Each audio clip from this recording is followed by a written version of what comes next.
200 দিরহাম সমান সমান আজকের যুগে গ্রামে নিয়ে আসলে 612 গ্রাম 360 মিলিগ্রাম। আপনি রাউন্ড ফিগারে 612 গ্রামই বলতে পারেন। মনে থাকবে রাউন্ড ফিগারে একটা 87.5 গ্রাম আর একটি হচ্ছে 612 গ্রাম। এটা আমরা একটা খেয়াল রাখবো, যেটাকে আমরা ভরিতে সব পাড়া গায়ে সকলেই প্রায় অভ্যস্ত আছে 7.5 ভরি 12.5 ভরি। সুতরাং চারটি মশলা আমরা খেয়াল রাখবো। যাকাত মূলত বলা যায় 5টি বিষয়: সোনা, রূপা, টাকা পয়সা, ব্যবসায়িক পণ্য, চারটি হলো। আরেকটি হচ্ছে গবাদি পশু। যেহেতু গবাদি পশুর গরু আমাদের এলাকায় কম, 30টা গরু থাকতে হবে, ছাগল থাকলে 40টা, এই আকারে আমরা ছাগল পশু এবং তাতে আর অন্যান্য মশলা আছে, আমরা এড়িয়ে চারটি বিষয় বলবো।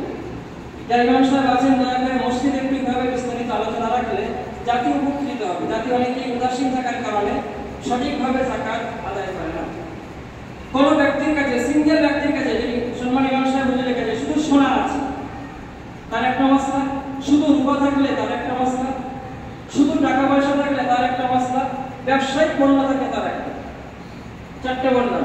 যদি ব্যক্তির কাছে, ভাইজানের কাছে শুধু সোনা থাকে আর এর সাথে রূপা, টাকা পয়সা, ব্যবসায়িক পণ্য কিছু নেই, তাহলে সোনার যে নির্ধারিত পরিমাণ কত বলেছি গ্রামের আকারে 87.5 গ্রাম, এতটা থাকতে হবে। 87.5 গ্রাম, 87 গ্রাম 480 মিলিগ্রাম। যতক্ষণ পর্যন্ত শুধু সোনা, অন্য কিছু না থাকলে, এতটা না থাকলে যাকাত খরচ হবে না।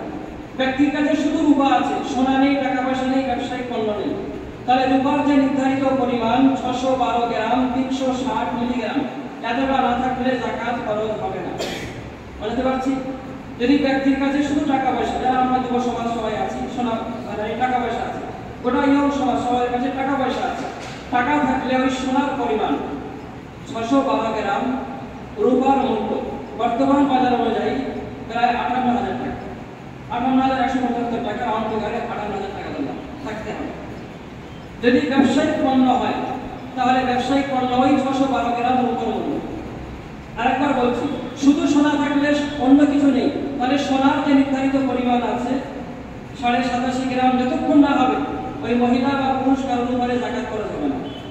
যদি শুধু রূপা থাকে, অন্য কোনো জিনিস নেই, অন্য কোনো জিনিস বলতে যে চারটি জিনিস উল্লেখ করেছি, তাহলে 612 গ্রাম না হলে যাকাত খরচ হচ্ছে না। টাকা পয়সা থাকলে 612 গ্রামের সমপরিমাণ যে মূল্য আছে, 612 গ্রাম রূপার যে মূল্য 58,000 টাকা, যতক্ষণ না হবে যাকাত খরচ হচ্ছে না। অতঃপর ব্যবসায়িক পণ্য, দোকান বসার যেগুলো আছে, এর সব টাকা যদি আমরা একত্রিত করি, টাকার অঙ্কে আনলে 612 গ্রাম টাকার মূল্য, অর্থাৎ 58,000 টাকা থাকলে যাকাত খরচ হবে।